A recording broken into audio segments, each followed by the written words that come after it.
Line up, you fucking nerds. Who wants a shot at the champ? They bring the heat. Francis Ngannou is the hardest puncher in the history of fighting. They bring the knowledge. If you think this fight is going 5 rounds, you are out of your mind. They bring you the picks. The dog is getting it done in this one. We deliver every single week. We're bringing the heat, ladies and gentlemen. The Moneyline. Don't miss it on the MMA Experts channel each week. The Moneyline, we are live. It's UFC Jacksonville this Saturday, and we're breaking it down. Joined always by my guy, Mike Finch. How you doing, bro? I'm good, my friend. Just got done talking to the inaugural BKFC featherweight champion, Kai Stewart. If you guys want to check that one out after the show, AJ always links up my channel in the description. Got to hang out with Kai just before I jumped on here. AJ, he said he had the best day of fishing ever, and I'm pulling him away for an interview. How fucking dare I? I think it's a worthwhile interview to get a little inside access for the new BKFC. He was talking champ. shit. Yeah, I heard about it, man. I heard a little something from you. Thank you. Find out on the episode, people. He's got beef with Joe Riggs. It seems like maybe we got to get Joe Riggs out of retirement in a grudge match, 155. I'm in. Well, Joe Riggs cornered his opponent in the main event, and of course, he ends up beating him. So, yeah, pretty funny story there. You guys could check that out. I'll try to clip it for social, of course, too. Hey, man, just keeping on rolling with these fights. I had fun watching those fist fights on Saturday. Listen, I had a great time watching. Unfortunately for the picks, they weren't the fucking GOAT status picks for me. Hit for us, brother. Yeah, listen, that was good. That was good. Elbow, right? Boom. Yeah, Torres was the one, dude. Torres was the real lock, man. Yeah, he's dangerous, dude. I feel like the last week's lock got me all fucking riled up because we had Bunez, both of us, doubling down. And I thought that we had somebody that would come through magnificently at beautiful plus money. Then nervously, right, the fight gets canceled. I fucking scramble and I said, you know what? I was going to pick Bondar as a dog, potential lock. I said, fuck it, Bondar. What happens? Carlos Hernandez put that ass whooping on him. So I'm looking to bounce back with a vengeance this week, man. I feel like, I don't know. I think I got the goods this week. I need the goods this week, man, because it's 4 locks down. And if another fucking lock goes down, I'm doing a punishment of some kind. I have it already in mind. It's not. This week I'm turning it back the clock and everything's going to move smooth. But, I'm willing to come up with that punishment, by the way. The people got to figure one out for AJ. What does he got to do? I'm not willing to trust the people. They'll have me eating concrete or something. I think I got to bring back the shoey, but an authentic, fresh off somebody else's foot shoey, bro. I think that might be it. That's I feel like that's what I'm willing to put on the line. That's what I'll put on the line. You always entertain with the shoeys, brother. Look, Marvin Vettori had Cannonier hurt bad in the beginning of that first round. People want to forget, but Marvin Vettori almost had him out of there. But Cannonier really, was able to display just much more effective striking. He hurt him and just kept him. The commentators were saying during that fight, "Oh, it looks like Marvin Vettori's gassed." I didn't see that. I saw Marvin Vettori damaged, hurt. Marvin Vettori never gasses out.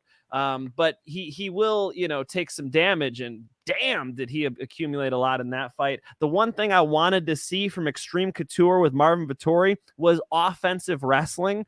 Unfortunately, we just don't fucking get that as much as I want to from Extreme Couture, man. I give them a little too much credit in the wrestling department, and I've got to learn that lesson because, Marvin Vettori didn't really try to wrestle at all. I think that Marvin Vettori's offensive wrestling bit overrated, right? We think to that Kevin Holland fight, even with Jack Hermanson. But now you look at recent performances, he hasn't found top control. And I don't consider him a significant threat with his wrestling. Cannonier, though, I got to give him some love because the man at 39 looks better than ever before. The fight IQ is off the fucking charts. The volume is crazy. He's in the best shape ever. I feel like he's making a late run. I was never going to say I'd want to see him fight Adesanya again, but the way he put it on Vettori, he looks way better than he did against the likes of Whitaker, against the likes of Adesanya, even against the likes of Kelvin Gastelum. He looks like just a more brutal version of himself. He's finding punches better. He's kind of, I think, learned from a low output performance against Adesanya. He's got to let the hands go. And with Vettori, holy shit, he was cracking them. And I think Vettori, people are saying stamina issues. That's not it. What it is Vettori's confidence drops down when he's getting hit with dynamite punches and is 100% wobbled. Most guys are going to bed with Cannonier unloading like that. Vettori's chin is legendary. And obviously he's going to limit that output. I don't know. I saw people saying, oh, his cardio. No, it's not his cardio. He can go all day, but when you're getting fucking ripped with punches to the face, you don't want to open up. I don't blame him, man. Yeah, exactly. Well, you want to mix it up, though, right? So that's where that wrestling could come into play. He just hasn't gotten better at it, AJ. That's what I was hoping for. I was hoping to tune into a Marvin Vettori fight and be like, holy shit, his double leg on the fence is so much better. Not what we got. You wanted to brush over it, but I'm sticking to it. The fans had a couple of suggestions. Just okay. We miss another lock here. All right. 4 says AJ has to walk the beach in nothing but his hat. All right. Where is this guy? First of all, where is this guy? I don't want to see the evidence of that. All right, unless it's like MTV and they like blur it out. I don't need to see AJ's bare ass on the beach, so we're out with that one. But I like the throw to that. That's funny. Got it. Budrich has got it. So instead of a bong rip, we're talking bong water challenge. Have you ever accidentally swallowed bong water, AJ? Yeah, and it's disgusting. Listen, man, I don't know if I'm willing to put that on the line, man. I'm not willing to risk any damage significantly to my health. A shoe is risky enough, I think, man. Those dirty fucking shoes, who knows what type of germs are on them, especially if it's an actively worn shoe. I'll make it even better. I'll have the shoe in the video. I'll be taking it off someone else, and I'll fucking use someone else's shoe. So I will double down on it. I'm going to go savage mode. If this lock doesn't hit, it would be 5 down, and there's a punishment that has to happen. So I will do someone else's shoey, not just me pulling under the desk. I'll have a whole different video. I'll do it fucking outside, and I'll chug that shit as best as I can. So that's what I'm willing to risk, but it ain't gonna happen. You won't be seeing it soon because I'm hitting up with this lock this week. There's a lot on the line on this one, folks. Look, that bad bong water rip. My friend Matt Tucker. Okay. He was ripping it hard. He's not used to ripping the bong, right? We're I don't know, college. He's ripping it hard. We're like, you got to pull the slide. He's like, what? We're like, pull the slide. He pulls the slide. He gets that dark, black, ashy bong water all the way up into his stomach. He pukes. It was horrific. You don't want that full experience. So AJ, I think that's actually fair. That's actually a good call. I like it. And I agree. I think you're due, man. You're due. AJ's good at picking fights, so ain't no 5 skid. No, it ain't happening. This one's coming through. So that's why I'm willing to risk something. I want to put something more on the line than just losing some dinero coming at me, losing a lock. So we'll put it shoey if it doesn't happen, but it's gonna, and everybody's gonna be disappointed that they won't get to see it. Either way, you guys will be entertained. Absolutely, bro. Listen, I liked last week's card. I had a fun time watching the fights, good matchmaking. This week, we got an awesome card in Jacksonville. They're bringing the absolute fire out. So I'm looking forward to it, man.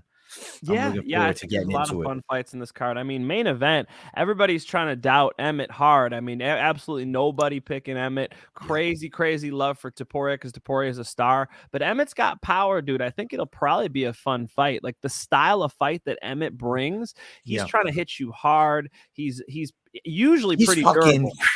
Dude, Josh Emmett is a power punching savage. So I think about Topuria and I think about Bryce Mitchell touching him. And sometimes it crosses my mind. Like, you put Josh Emmett with that pop on you, things could change. Granted, different style matchup. We'll get into that soon. Shout out to this guy in the chat. Daniel Garcia says DeVito accepts challenges. That's what's up. Why I love the channel. What's Finch going to do? Listen, Finch doesn't have anything to risk on the line yet. He didn't do anything wrong here. I've been kind of killing the picks, folks. I mean, I think I finally busted the parlay streak. That would have been 4 parlays in a row, if I'm not mistaken. Damn it, Marvin Vettori. I had the Torres, and then Vettori had to come through, and then Felipe Bunes just didn't fight. So, I mean, I had a little lock streak going. So, it's a party over here for me, brother. You need to send me some cupcakes, dog. Mike Finch, shout out to you, my man. I appreciate you, brother. We got a dono in the chat from Robert Salandino. He throws us the $2. He says Finch is really Manuel Torres. Shades can't hide. It's true. It's true. I just elbowed, got a nasty, nasty elbow knockout. Very the elbow, brutal, I had man. to ice it a little bit. That was such a clean strike. I'm on a roll, folks. Yeah, you're on a roll. Mike Finch on a roll after the Manuel Torres, I guess the Nicholas Mota knockout, I should say. Very proud of you, man. Mike, we got to talk some fights here. We got a whole card to look at, to break down, picks, bets, etc. So let's start it off. First fight of the night, we got Cody Brundage versus Sedriques Dumas. I'm going to be picking Cody Brundage to win this fight, definitely using grappling. If he tries to sit and strike, Dumas is really long. He's got decent hand speed. I'd call him a quick kickboxer, and he could definitely hurt somebody. But Brundage has a clear path, and that is look to wrestle. Back Dumas up. Note that Dumas was scheduled to fight Punahele Soriano. Brundage stepping in on short notice. Brundage, as a young prospect in the come-up, should be in shape at all times, so I expect him being prepared for the wrestling grind, especially being a wrestler throughout his whole run. I'm picking Brundage. I feel like he can find the submission in the second or third round, so I'll go Brundage sub, man. The last time Sedriques Dumas fight, all you guys were on him so heavy. It was like 2-1, 3-1 favorite against Josh Fremd. And I was saying, I don't believe in this guy's skills. His techniques are not that UFC caliber level. And sure enough, he gets guillotined in the second round. Folks, I'm picking against him again. I'm assuming he's going to be a little better. I'm assuming he's turning a corner. I'm assuming it's very, very difficult for Brundage on the feet, but as soon as Brundage gets to a top position in this fight, it should all go downhill for Dumas. I think Brundage could submit him. It could go long. Brundage money line would be my pick all day on this one. Mike Finch and I tying it up. First fight of the night. We're on the same side, and we have the minus 205 favorite Brundage, who yesterday was like even money. It opened at plus 130. It's been a fucking active line. People throwing down on the Brundage side. Dumas plus 175 is the dog. The straight money line on Brundage at this point would not be great. Brundage to win, submission plus 155. I mean, it's plus money. I think that's a possible method of victory. Probably a money line or a parlay piece type thing here. That's my thought process if you're going to play Brundage. But I'm not crazy about Brundage to start the night off. I think parlay piece, potentially. Yeah, I mean, this is not my lock of the night for sure. Dumas is an athlete and a half, man. Super explosive. Right. I mean, he could make something happen. There's a risk Brundage takes closing the distance. But like once the fight starts getting into the second round, into the third round, yeah, I think Brundage takes it over, man. So I got Brundage anytime they're locked up. Anytime they're at distance, Dumas is dangerous, but I think Brundage will smash him, dude. All right, let's go. Riding the side of Brundage to start the night off for us both. Second fight on the card, it's Tatsuro Taira versus Clayton Rodrigues. Yo, you talk about flyweight matchmaking. Rodrigues is a scary prospect on the come up, and Taira is looked at as a future Asian superstar. I'd say he's like got the vibe of, I don't know, Takanori Gomi a little bit. You know, that we need somebody from that region, specifically Japan, coming over to the UFC, stirring the pot and representing Japanese MMA well. Taira, I believe he's that guy. Clayton Rodrigues is a powerhouse, and he's going to be very dangerous in the first round. If Clayton is able to somehow blitz a Taira, hurt him on the feet, there's always possibility shit could go sideways. But I do believe Taira will mind the P's and Q's in the striking, find his way to get this fight to the ground. That's where he controls. The first round is a scary round with Clayton. Second and third, a lot less. He does gas. He does fatigue. I think that Taira submits him in the second or third. Damn, dude, I am a big Tatsuro Taira fan. I mean, I've picked him all the way through, and obviously he's delivered for us all the way through. Tatsuro just cannot get stuck on the feet with Clayton Rodrigues, man. Clayton Rodrigues is a lot stronger, a lot more explosive. He'll hit you with a spinning back kick to the stomach. He'll jump up with a knee. He'll smack you with some big shots. I mean, he is very, very explosive and powerful. And, you know, his loss in the UFC UFC was to CJ Vergara, and CJ Vergara, did get his back and get in some positions, but look at what Clayton did. He exploded out of those spots. He showed me pretty good defense when he gets in some hairy situations.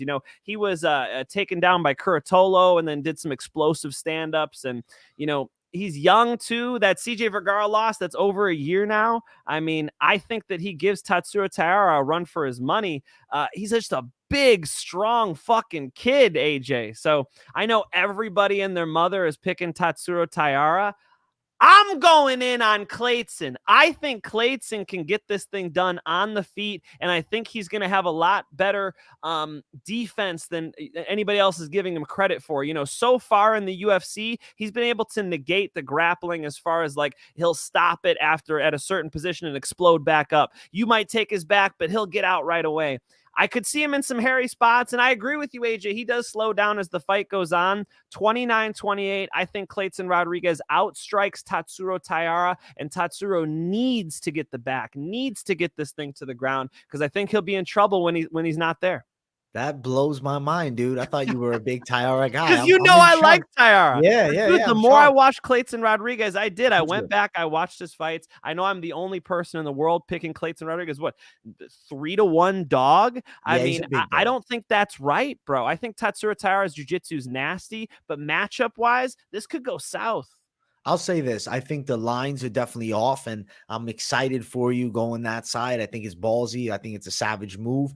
What I wonder about, though, is, grappling against a CJ Vergara or grappling against a Tatsuro Taira, the jump is going to be a lot here. And I just feel as though the way Taira looked, even against the CJ Vergara, the way he was able to control him, I took positive things from that in this specific matchup. So I'm going Taira. I'm going to say sub, bro, but you like the decision side of Clayton Rodrigues. Let's look at the odds. I know you motherfuckers are gonna hate it. We'll see what's up. All right. I think Clayton Rodrigues is way more explosive. And Tatsuro Taira's chance here is he has to get to the back. He has to get to the back like he's a spider monkey. Just crawl that body, get that under over, and that's where he could do work. Other than that, man, I could see him in some bad spots, even in the clinch, dude. And Clayton's gonna try to disengage and strike with him. So very clear matchup in what they want to do, right? Clayton's going to be anti-grappling, get into the center of the cage. Tatsuro's going to be all pressure, trying to get on his back. I think it's a great fight,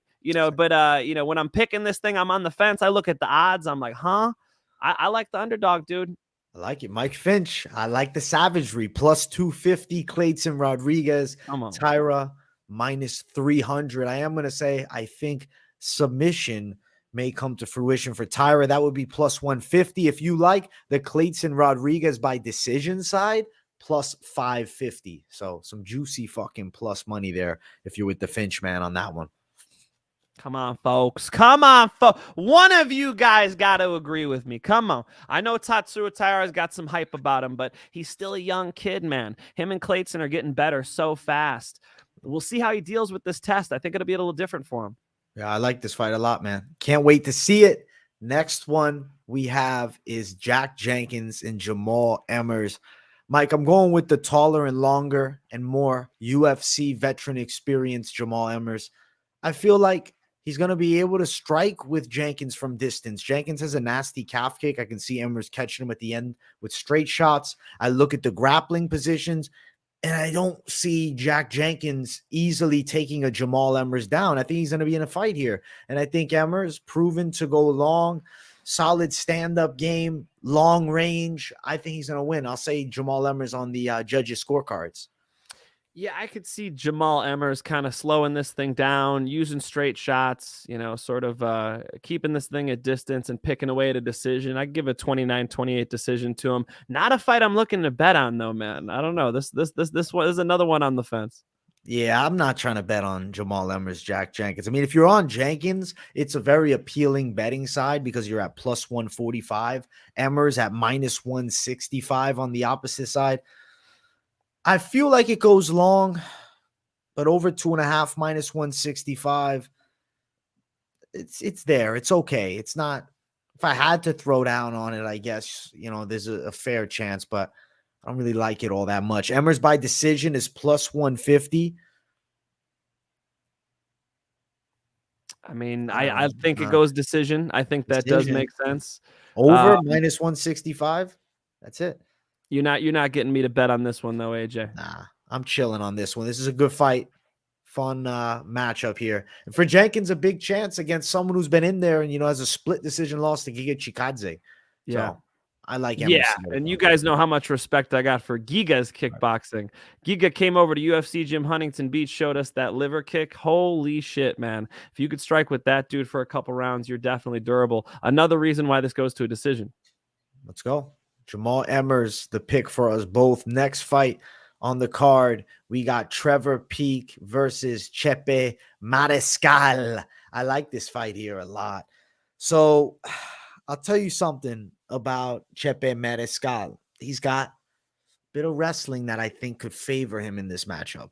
Now, am I nervous about this pick? I think it's a dog fight. You can see the lines are essentially even now after Mariscal opened up as a dog. There's a lot of people trying to throw down. They think that Mariscal can get a hold of Peek. I'm going to pick Mariscal to win this fight using his grappling late. Potential late sub, late TKO from Mariscal. I think inside distance, second or third, more so late second round or third.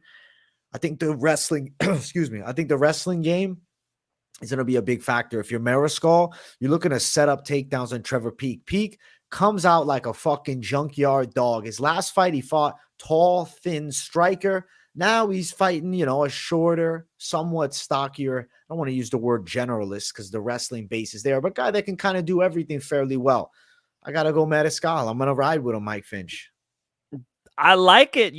I used to employ Jorge Mariscal. I used to, I just called him Jose Mariscal. I used to work with him at UFC Gym River North, and he used to be one of our coaches. So I know him well. I can't believe we didn't really train together. We just never quite got on the mat together, but he was one of our UFC Gym coaches, and it's cool to see where he's gone, man. He's gone to, I believe, Elevation Fight Team, right? So he moved and sort of his career has also moved with it. And he's somebody who will fight anybody, man. I mean, you look at the UFC talent he's competed against outside of the UFC, whether it be Brito or, a lot of these guys who the first time I saw him, it was against Mariscal, and then they're in the UFC. So, I do think he gets the victory here. It's a matter of capitalizing on the wild style of Peek.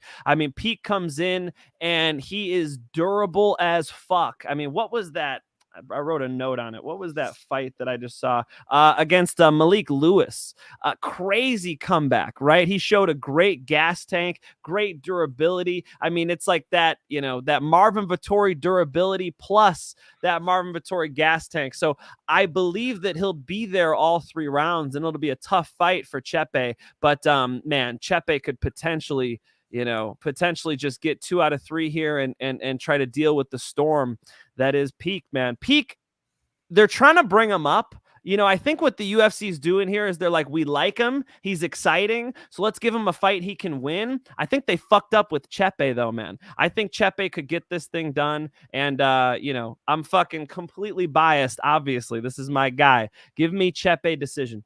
Chepe's a good pick. He came in on short notice. Obviously, Trevor Peek has a lot of power and throws everything into every strike. I like that Chepe has the wrestling, and I feel like even when you look at Peek's last fight, he was getting wild early. His opponent took him down, but the build of that opponent is not one that's going to have a smothering, grappling top game. With Mariscal, you can get that. So, yeah, I like Mariscal with you. As far as the odds, though, Mariscal and Peek. Peek is minus 175. Mariscal minus 120. Wow, the line is shifting all over the place for me. I see minus 175. Line's moving crazy this week. It's moving crazy. Plus 150 Mariscal, but it just went down. Now it goes down to plus 100 Peek, and it's also saying minus 150 Mariscal. I don't know what's going on with the fucking bookies right now. They're playing with these lines right now as we speak, man. They're moving. Mariscal's a dog. From what I see, plus 140 range. Plus 150 range at most spots. So Mariscal underdog.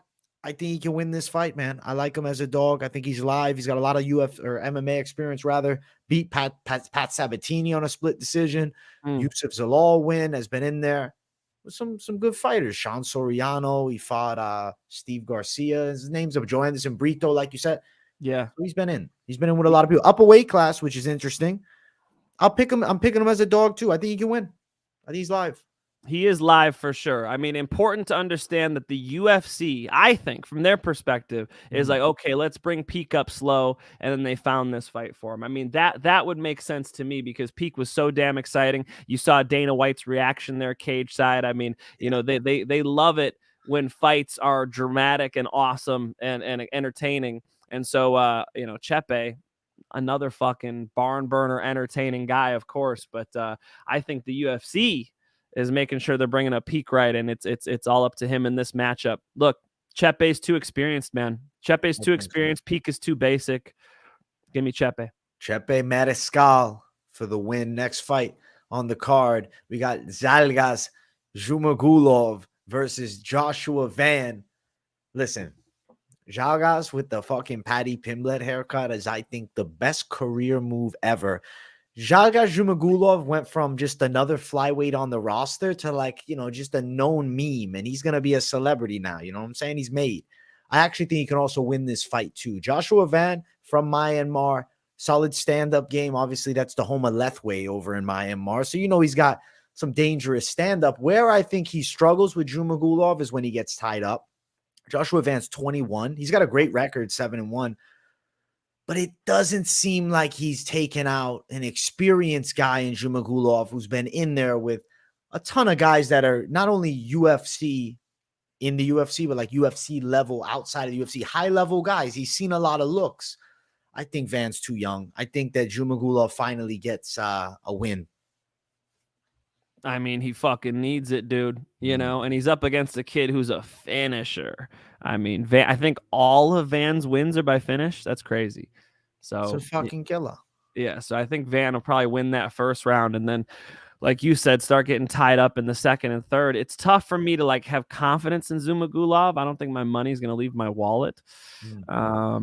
You know, and Van is such a finisher. I mean, it's possible, but Zhumagulov's durable. He's been taking people long, and I think Zhumagulov probably wins 2 and 3. 29-28 decision for Zhumagulov in a good fight with a prospect. You know, Van could come out there and, you know, and potentially surprise me. So I'm going to stay away from this one. Listen, I think minus 170 Zhumagulov, if it was a flipped line, because Van is plus 147. If you saw Zhumagulov at dog money, I think a lot of people would be all over it. But he's a favorite for good reason. He's seen high-level looks. He's been in the game for a long time, and I think stylistically, good matchup. I got Zhumagulov to win. Minus 170 is like the money line range, and over 2.5 is at minus 200. Yeah, we're going Zhumagulov to win it. If you're gonna bet it, what do you? If you were to bet it, straight money line Zhumagulov. Yeah, especially because this kid is such a finisher. I don't know. Does he gas out in the third round? I mean, yeah, maybe. I'd go money line, folks. Again, not my favorite, but if it's yours, go money line. Let's go. Zhumagulov for the win for us both. Next fight on the card, it's Tabatha Ricci versus Gillian Robertson. Mike Finch. I'm going to pick the Gillian Robertson side in this fight. I think she's going to have the strength edge when it gets to the floor. I also feel like Gillian's reinvented herself. She switched camps. She's over at the Goat Shed team. I know they drill a fuckload of wrestling. I check them out on Instagram from, you know, time to time. I see their stuff popping up all the time, honestly, on the feed. And some about Gillian Robertson that I think is already there is she's seen high-level looks at 28 years of age. Yes, she's garnered a good amount of losses, but a fuckload of fights. And it's not like she's taken so much significant damage early in her career. I think she's getting better each time out, and she's seen good girls across from her and lost to a lot of them. But she's riding high on momentum. I think for her, strangling Rose Namajunas was one of the most confidence building moments, even though it wasn't a fight, but of her combat career. And I think going into this fight, she's like, if I can strangle the former strawweight dominant champ, Tabatha Ricci, I can bully her on the ground. Her jiu-jitsu doesn't scare me. I think that Gillian Robertson is going to have an advantage in the grappling top game. And I also think in the striking, Ricci's fast, but like I don't see this smooth striking style. I see fast flurries and I see her coming up as she's throwing them. Robertson's not a crazy dynamic kickboxer, but she could land some straights down the line. Man, Gillian Robertson has definitely been, like you said, she turned a corner. I'm trying to use your phrase. Like she reinvented herself. Yes. Yeah. She looks way better. I mean, so we have to give credit where credit's due. For sure, this is the best Gillian Robertson we're gonna see. And but Tabatha Ricci, Baby Shark, is the little hype train, man. So I start looking at their competition. I mean, let's start with Ricci. Ricci obviously 8-1. 8-1, yes, and she's very good. She's a phenomenal grappler, and Baby Shark has definitely been sort of capturing the spotlight. But look at these wins. Maria Oliveira, I mean, looked pretty fucking basic in the last one, dude. Really did not show me much of like strategic, ability in a fight. Definitely like a little green. Polyana Viana, all right, decision win. Jessica Penne, all due respect to her, she's been around, she's on her way out. 40. Those are not as good as Gillian Robertson. Gillian Robertson is going to be a much tougher test than that. But then the same story with Gillian Robertson. I mean, Piera Rodrigues, pretty good striker. Oh my God, on the ground she was a fish out of water. I mean, it was a no contest when they hit the mat. The Rose Namajunas rear naked strangle is awesome, but again, it's in grappling. Rose Namajunas, world-class kickboxer. Can't put too much on that. Yeah, and then the losses to Aldrich and then we get back into some of the Miranda Maverick loss. These are old now. It's a tough fight to pick. I mean, so I'm gonna go Tabatha Ricci. That was my initial thought when I saw the matchup. But absolutely, it's true. Gillian Robertson has turned a corner. It's just like, how good is she? I mean, this is going to answer a lot of questions here watching these two women square off. Tabatha Ricci, if she gets to the top position, I don't think she's getting fucking armbarred. I don't think she's going to have much of a problem. The problem is if Tabatha Ricci, who's probably the smaller girl, is on bottom. That's what I don't want to see. I'll have enough faith in Tabatha Ricci's wrestling in this one. Good fight. These girls are going to scrap. I see a lot of people like confident one way or the other. I think it's going to be a fucking close fight. Robertson plus 110, the underdog. Ricci minus 130, the favorite. I'm going dog money. Robertson for the win, man. I like the size advantage too. How dog? Plus 110, so it's not a huge dog. Okay. Slight dog. 5'5" to 5'1". Former flyweight. I mean, both girls fought at flyweight, granted, because Tabatha Ricci fought Manon Farrow there, which is just crazy to think about the size difference there. But yeah, I'm going to pick Robertson to do it. Mike Finch, you're on Ricci. We got a close money fight. She's tough, man. I was pretty impressed. But Piera Rodrigues can't grapple. I mean, Tabatha Ricci can. We're about to see a good fight between these two. Let's go. Next fight on the card, it's Mateusz Rębecki versus Loik Radzhabov. So with this matchup here, man, I feel like Loik Radzhabov, having been in PFL, having seen high-level looks for a long time and a good amount of wins over in PFL, that's an advantage he brings in, even though Rębecki, I mean, he's got a beautiful record on paper, 17-1. And if you look through it, it's not like he's fighting just tomato can opposition, but he's not fighting, PFL guys in and out for years. I'm going to pick Loik Radzhabov to win this fight. Now, I believe he has the potential to catch Rębecki with an overhand. As Rębecki comes inside against Nick Fuhr, he showed me that he's very confident in his striking, but also seems to, at least in that matchup, lack respect for what the opponent's throwing back because he's not bringing his rear hand back at all. And I think Radzhabov has a nice overhand, probably his best punch. So I'm thinking Radzhabov can chin him. So I'm going to go Loik Radzhabov. I'll call knockout, but I said it on the last show. I would not be surprised if Radzhabov wins by a decision and there is a lot of grappling. Definitely possible. Radzhabov, he can grapple. Mateusz Rębecki and him is a great fight. I love the matchup. I'm going OV. I'm going Radzhabov. AJ's going OV. That would never happen. AJ would never pick a fucking OV. I'm going Rębecki. I think Rębecki's a better striker. Yeah. Yes, there's a KO risk, obviously, but Rębecki's going to push forward. And, it's going to be up to Radzhabov to take him down. I don't think he'll have that much success with it, man. I think he's hitting those hips, and I think he's going to get bombed down with some hooks. I think Rębecki should close the distance, potentially get him out of there, bro. I would not be shocked to see a Rębecki knockout.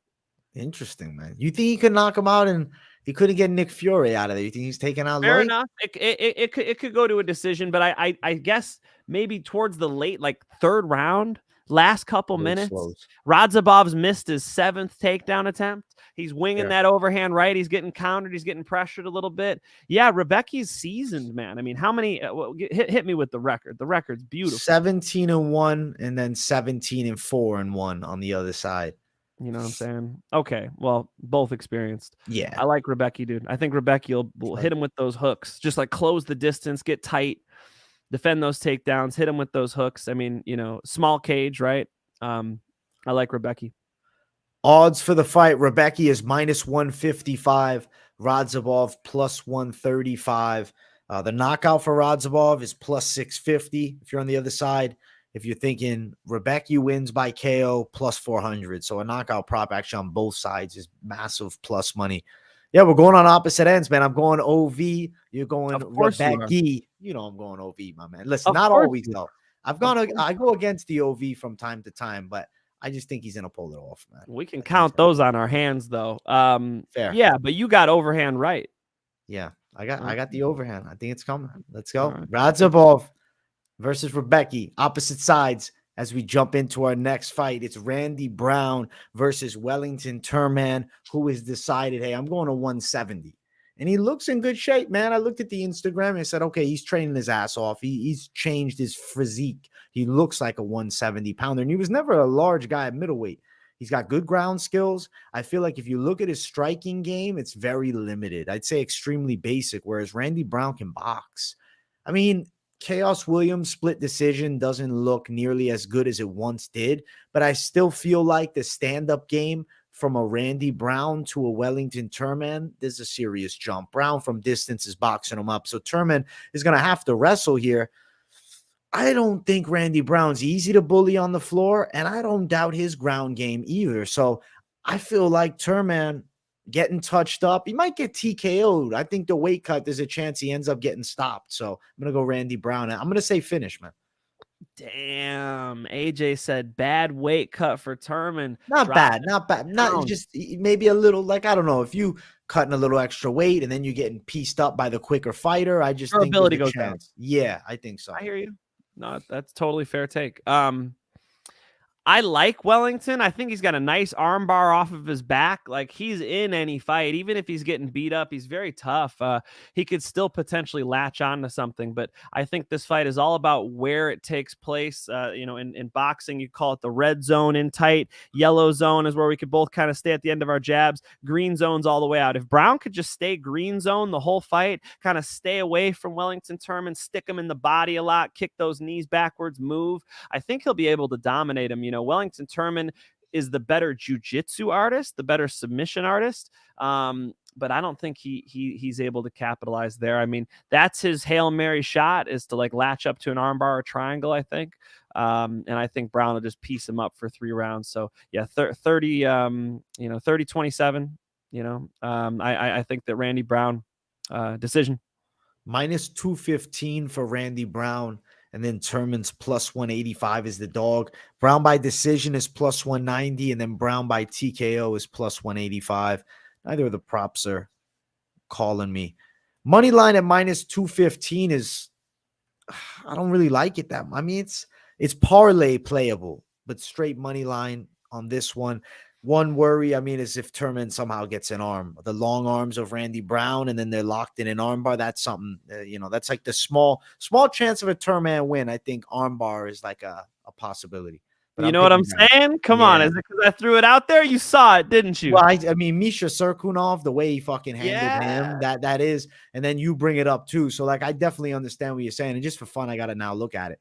What is the Turman to win by sub line, which is his most likely method of victory? +600 for Turman by sub. Wow, interesting. You know All what I'm right. saying? Like that's his Hail Mary. Even if the fight's not going his way, it probably won't be. It He won't be. could potentially slap on a guillotine or throw up an armbar, man. That's sort of his Hail Mary chance. Again, I'm picking Brown. But Wellington Turman's dangerous. He's down at 170. He's fucking serious, man. He's not cutting all this weight to lose.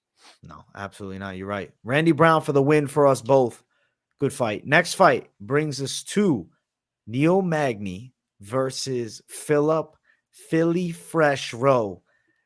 What I love about this fight is the matchup of frames. Neil Magny is fighting someone with the same height and same reach, actually half an inch longer reach. So when I think about Neil Magny winning this fight, I'm like, all right, he's prepared to embrace the grind, not strike from the outside, but rather close the distance on Rowe, cage control, maybe work a trip, throw punches from top, and grind to a unanimous decision. I think that Phil Rowe is going to be deceptively strong inside, and he's got a power advantage and speed advantage in the striking. I'd say he's definitely the better boxer of the two. So I'm curious to see how Neil Magny deals with a guy who can touch him from the long range, whereas Magny is always the longer guy. Granted, doesn't really fight like a rangy kickboxer, wants to be inside and close and controlling you. I feel like that Rowe's going to be difficult to control. So I'm going to go Philly Rowe. I'm going Philly Fresh, man. I'm going an upset in this one. I think he can hurt him with the straight. I think there's a chance there's a third round TKO. Neil Magny just trying to wear on him, but then getting caught on the outside of punches, and slowly it can break him down. Listen, I think of Mike Ricci on The Ultimate Fighter years ago. Neil Magny did get chinned, and it's not impossible here. And I think Phil Rowe has the frame to end up chinning him. Fuck. You might be right.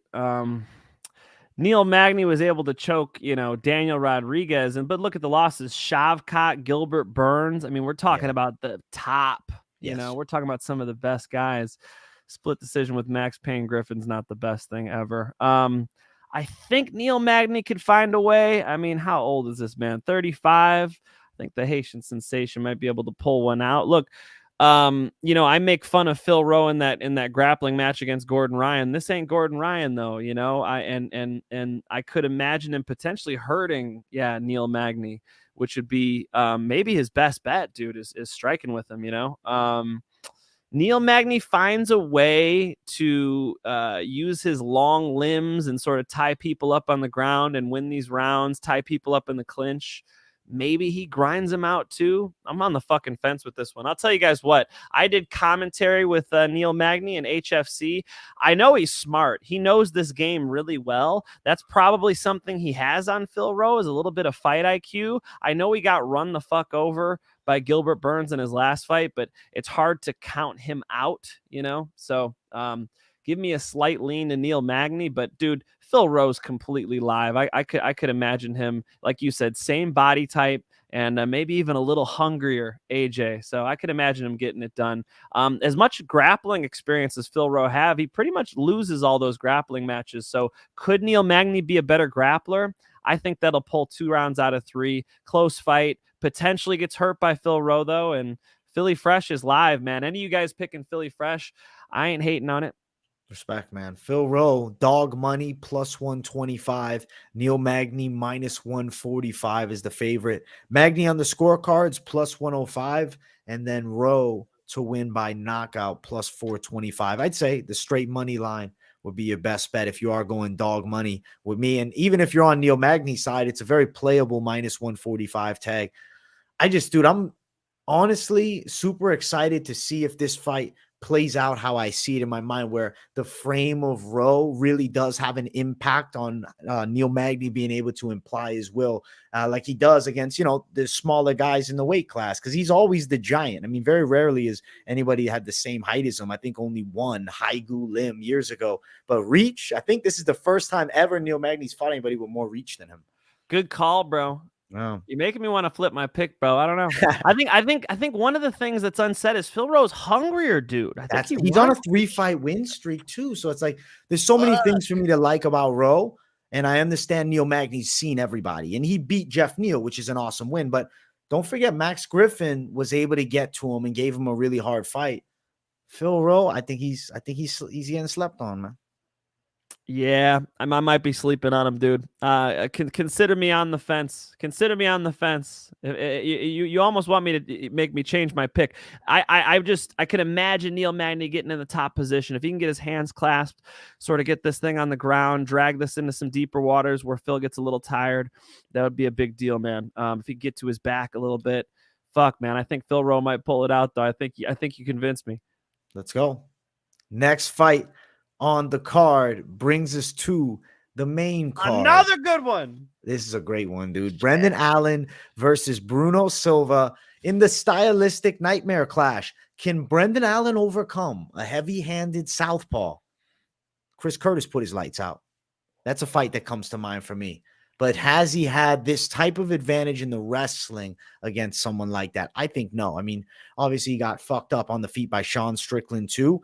But when you see Brendan Allen's style and then you think about Bruno Silva, I'm like, man, strike a little bit, but strike to enter. I want him shooting takedowns the majority of this fight. I don't think he needs to get into a kickboxing match with Bruno Silva. Not that Brendan Allen is a bad striker either, but does have somewhat limited head movement. I think he's a sucker for straight left hands by southpaws, and Bruno Silva's got a big one. So I said this, 20% risk Bruno Silva chins him, but with that being said, I'm going Brendan Allen to win the fight, and I do think he's very live for a submission.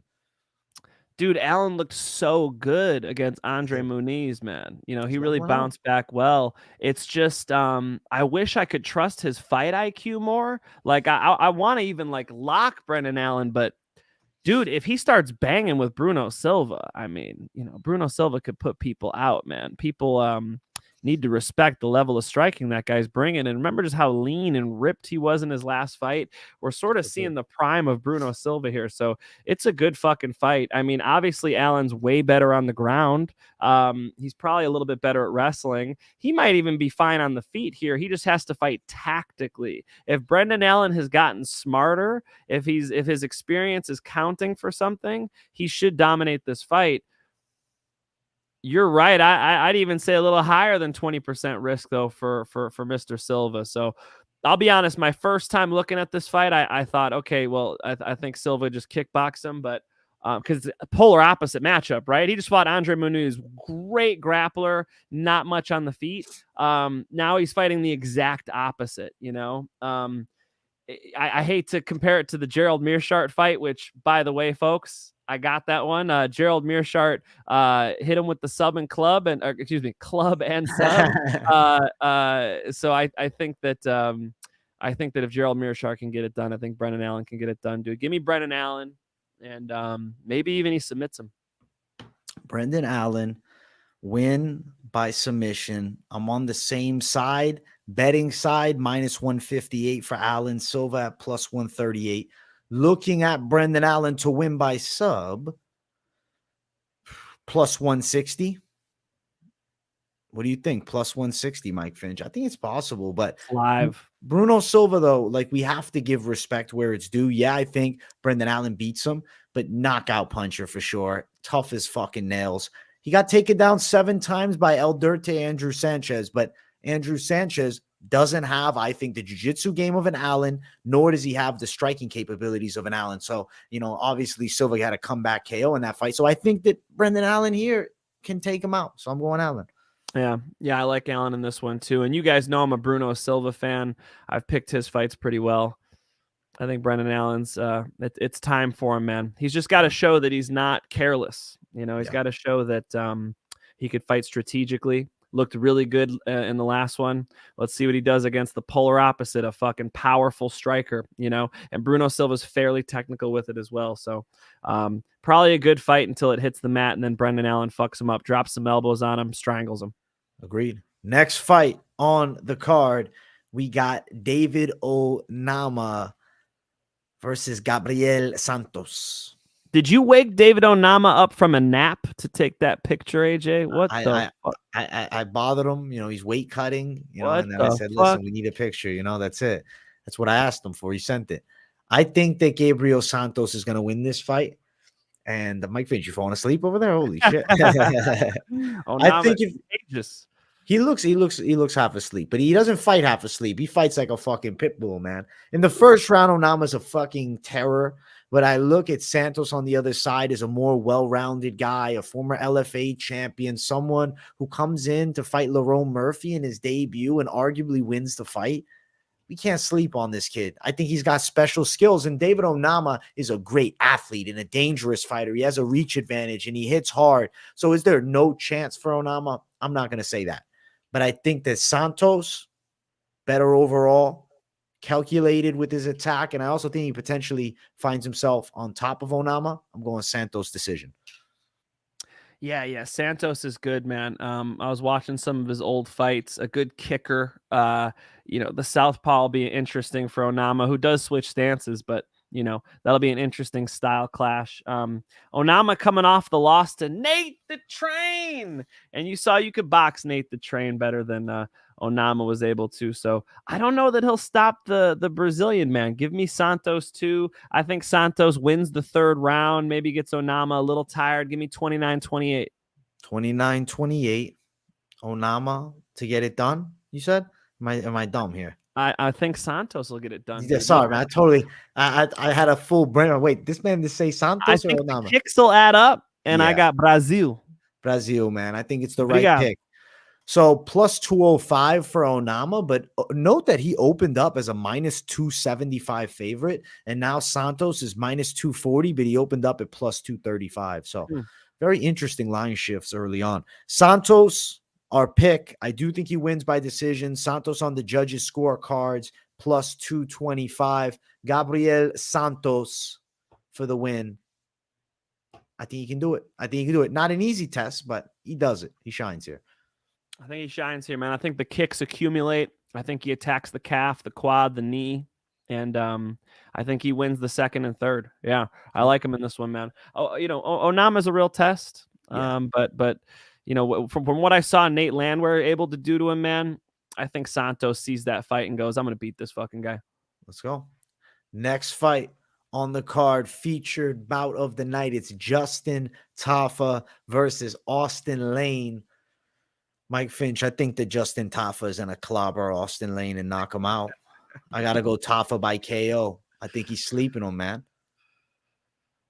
Austin Lane is a big motherfucker, man. 6'6". That's the same height as Michael Jordan, bro. My man Lane has got some length to him. And I'll tell you what, if you put Lane out here with Jason Perillo or Rafael Cordero or any of these great striking coaches, I think he could beat a Tafa. But when I watch Lane box, the way he commits to his single shots and the way he's kind of a little bit stuck in the mud after he throws, like he doesn't get his hands back super quick.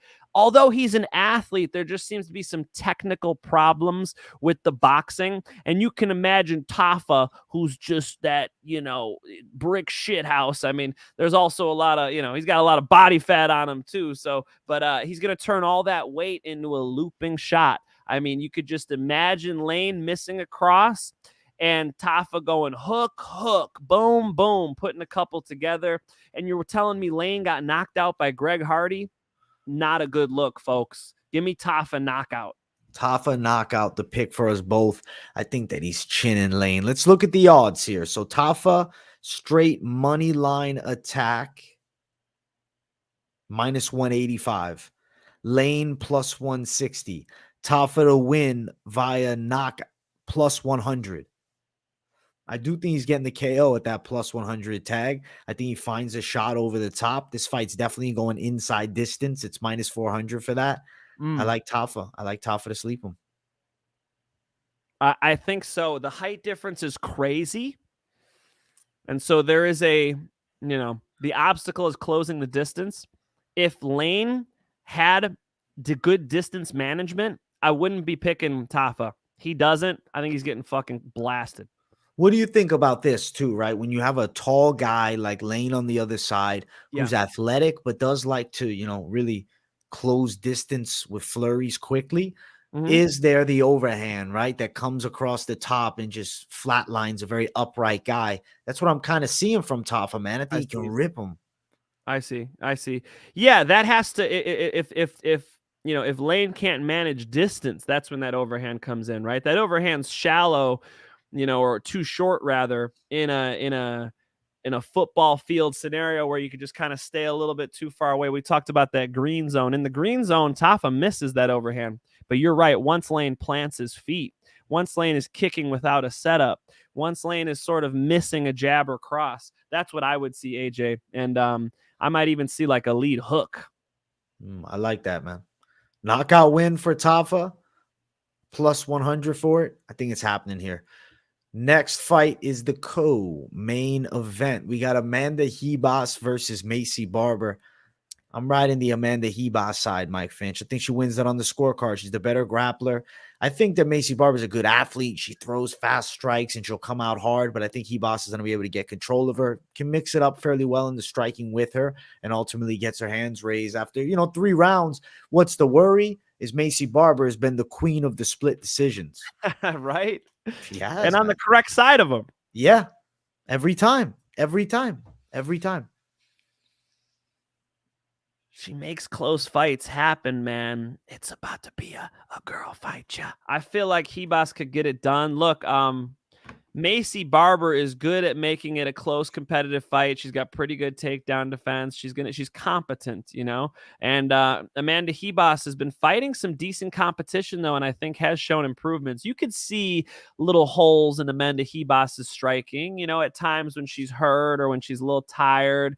You're like, okay, she looks kind of vulnerable out there. But is Barber the one to capitalize? There was some hype on Barber, but like watching what Jasmine Jasudavicius just did in Canada, I think the level Barber's been fighting at there is not higher than Amanda Ribas. Amanda Ribas just beat, who's the Brazilian she just beat? The striker. Viviane Araújo, who's tremendous. Yeah, exactly. That's a big problem. So if she's getting past her, I think Ribas is better at jiu-jitsu and potentially better at striking. I could see Ribas picking this thing up. Maybe she fucking submits Maycee. She better if she doesn't want to lose a split decision. Yeah.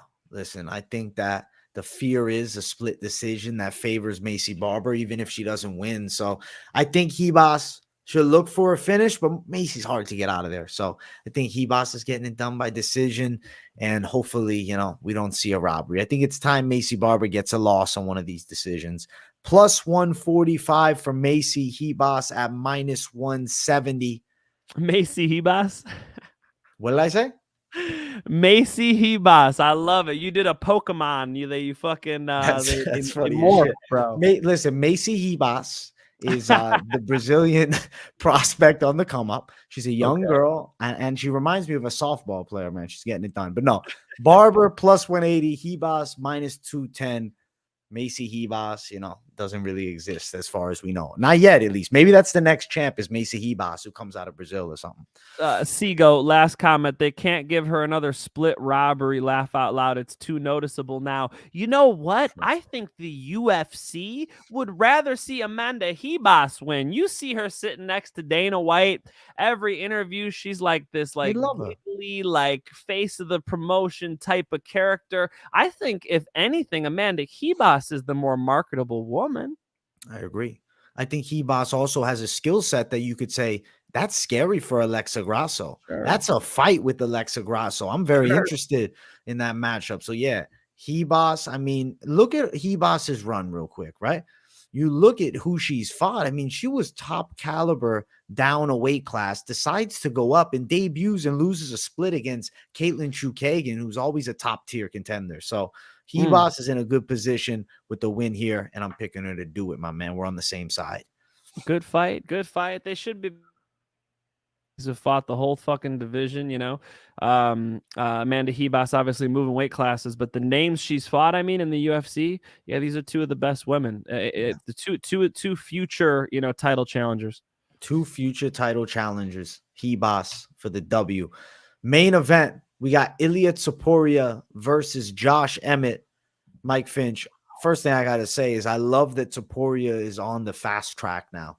They're giving him Emmett, who just fought for the interim belt against Yair Rodrigues, ultimately got handed a tough loss in that fight, triangle choked, and he was getting beaten up on the feet.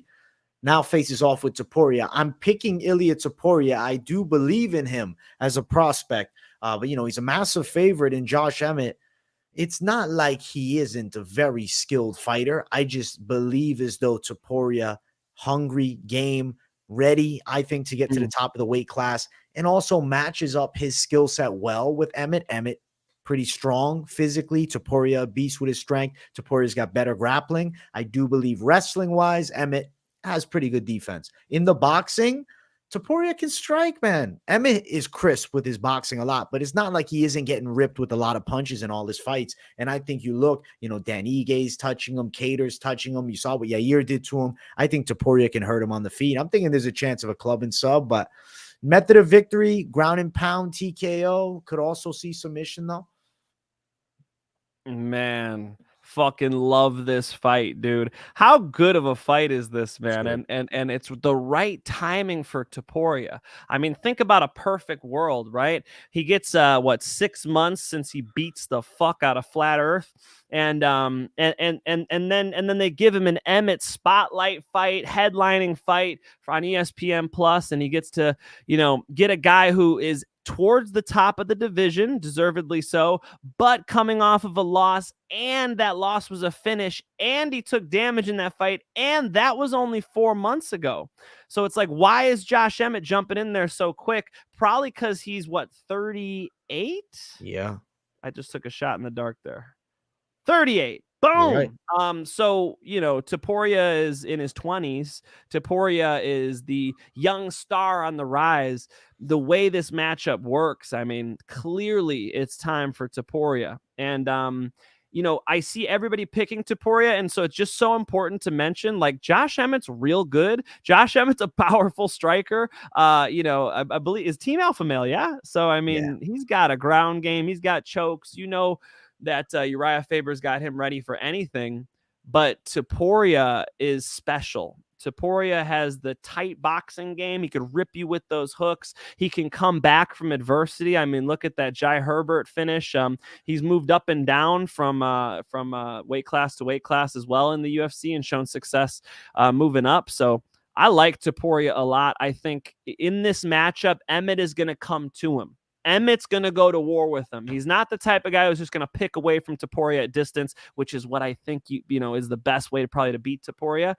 That's not what's going to happen. He's going to fucking war. And in the middle of that war, that's where Topuria thrives, man. You jump in the fire, you get burnt. So I do believe that Topuria will knock Josh Emmett out in an awesome fight up until the moment of the KO. Let's go. I think so too, man. I feel like I love the matchmaking between these two. I just feel like we're on the right side of history going the side of Topuria to get it done. I mean, things in the past have shown us that a young fighter on the come up beats a guy who's, you know, holding on to that top spot, who's taking damage. And I mean, you could argue even Calvin Kattar could have got a split decision over Josh Emmett. That was a great fight. Dude, so, but he's in all these great fights, right? But he's taking a lot of fucking damage in those fights. His wear and tear on the body. Ilia Topuria, man, it's his time. Yeah.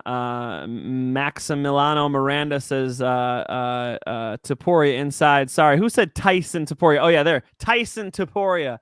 Mike fucking Tyson style. He turns his hips, pop, pop, pop. He rips those shots, man. I love the it's like a shovel punch. It's like an uppercut slash hook, and then he comes over the top with the rear hand. It's so pretty, man. The way he just turns on a dime and is able to just rotate his hips quickly and gets so much kinetic energy behind him. Topuria is a special fighter, man. You know, I think he showed people against Bryce Mitchell. That's more of the style that you would be maybe Topuria has issues.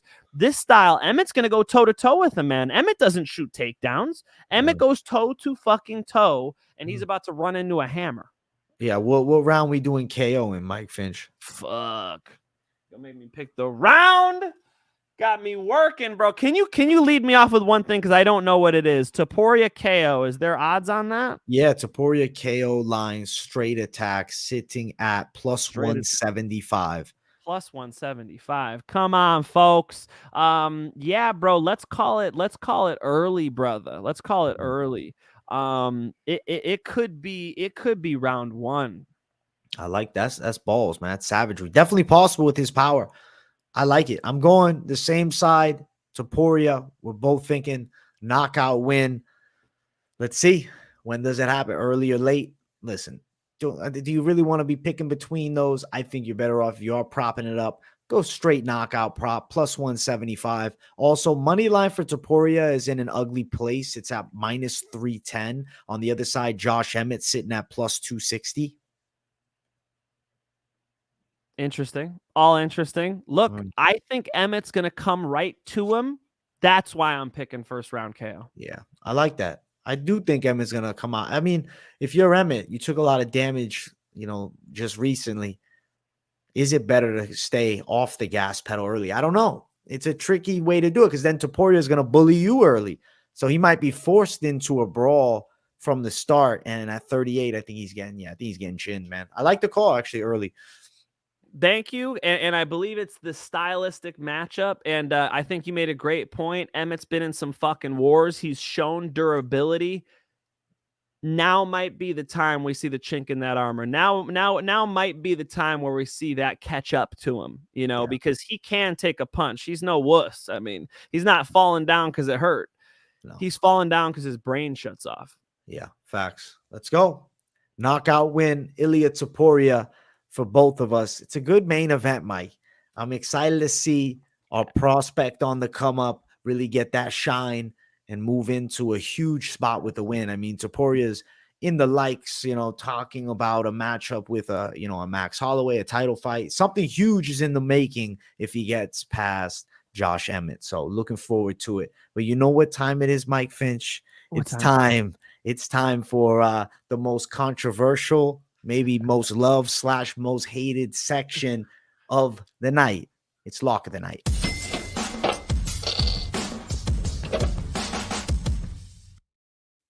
UFC Jacksonville Lock of the Night. Mike Finch, this has proven to be war zone for us when we get into lock talk. It's all out warfare. How do you feel right now? Last week you had a no contest. It didn't happen. I got a fucking L because I should have just said my no contest and let me move on from it. Instead, I tried to fucking counter strike with a bone dollar and that fucking crushed me. So what are we thinking, Mike Finch? Who we going with this week? We going with what?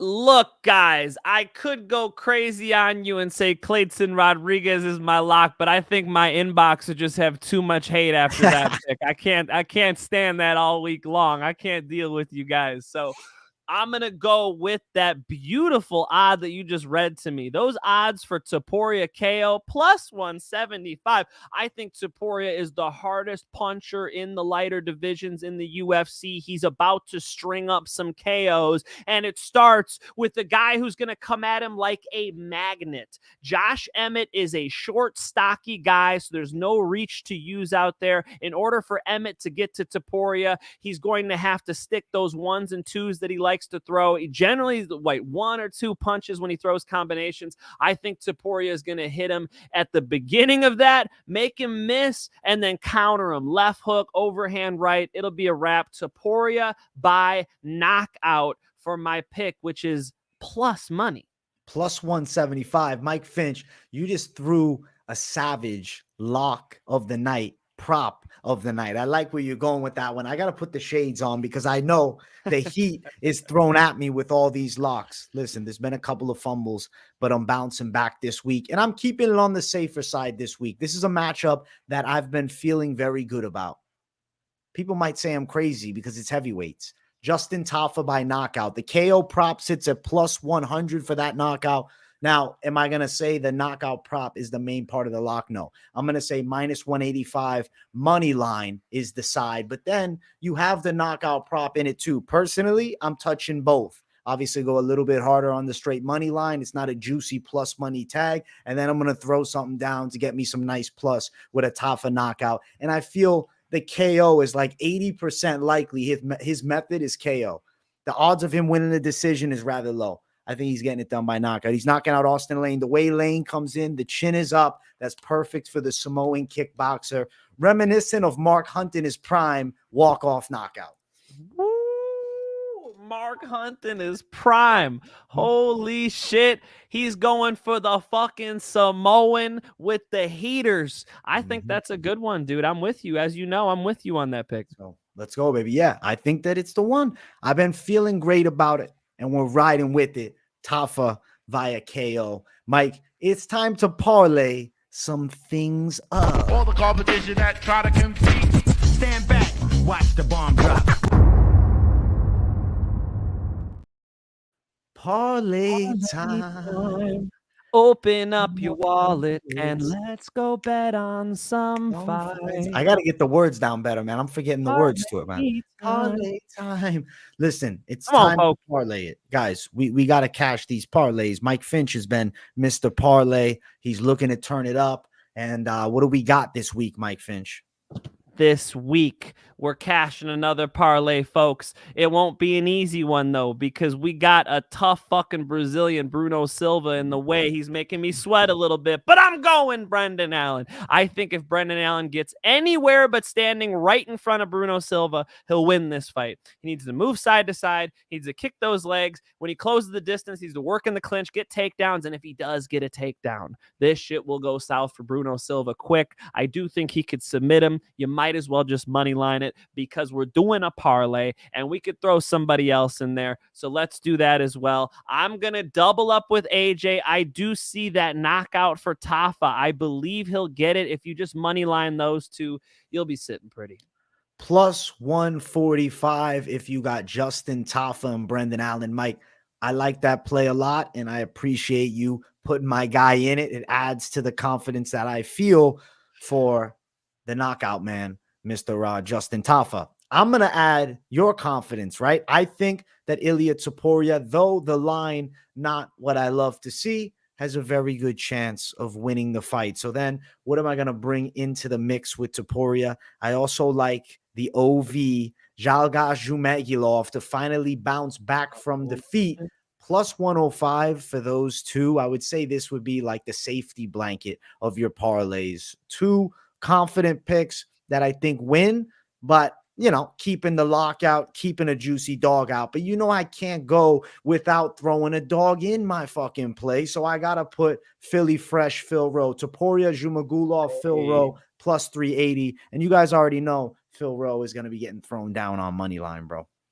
Hell yeah, man. From start to finish, these fights are pretty fucking good. Bet responsibly, enjoy yourselves, and make sure you guys are jumping in with AJ for the live. You know, I try to jump in and say what's up. I always try to. For this one, I want to be on there for that Clayton Rodrigues Taira fight so I can take all the heat. Let's go. All right. I want to feel the hate because I know Taira is a beast, and that was a wild one. But look, man, I think you're bouncing back this week, AJ. Let's go fucking get him, dude. Let's go fucking get him. Listen, it's part of the game. You know what I'm saying? I'm like Andrei Arlovsky in his prime. He lost a few in a row. Now he's coming back. You know, let's go, man. Give me that title shot, man. I'm coming for Stipe, bro. Let's get it. Let's go. Good fucking fight card, dude. A lot of these fights are going to be fun, and I think it just comes to a culmination. That main event, that Topuria knockout's going to be so sick. Oh, it's going to be tremendous. This card, Jacksonville bringing the heat. I honestly wish I was there, but unfortunately, I got to put the work in here. I'm not going to watch the event live. I'm going to be sitting here with my people, the entire card, fight companion. Come watch, come talk bets, come sweat with me. And listen, if things go right, I expect some people to bow down, some of the haters to be like, yo, all right, AJ, you finally fucking called it. We'll back off for a moment. But if it goes wrong, listen, I'm ready for the fucking tomatoes being thrown in my face. I'm prepared. And I'm not lying. If things go sideways, listen, I'm ready for the shoey. If things go sideways, I'm getting a fucking shoey. The video's not going to be done in here. I'll do it outside. You're going to see me remove it from someone else's fucking shoe. And I'm pouring the beer in and I'm chugging it down. Authentic. You know what I'm saying? I'll put like a Coors Light or something like that. I don't know, man. Not a Bud Light. Don't worry for the people. I'll get something else, man. Maybe a Bud Heavy. Not a Bud Light. What are you protesting? What are you talking about? Not a Bud Light. I'm not protesting anything. I'm just not a big Bud Light fan. AJ hates when I drag him into politics. Anytime I drag AJ, which side are you on? Anytime I drag it, he's on this side. Anytime I drag AJ over, he does not appreciate it. So we won't do politics talk. That's okay. That's all right. You don't have to go Kid Rock and shoot up the Bud Light cans. I'm not gonna do that. Mike Fitch, let's go. People, we appreciate you. Run the likes up. We hope you enjoyed another money line. I had a fucking blast and ready for victory. Let's go, Mike. Let's get it, man. Fun fights to look forward to, folks. Keep it here on MMA Experts. We'll see you guys every Monday. Thank you all for tuning in. Make sure to check out Mike's recent interview with 145-pound inaugural champ Kai Stewart for the Bare Knuckle Fighting Championship. Link in the description. Thank you, guys. Peace out.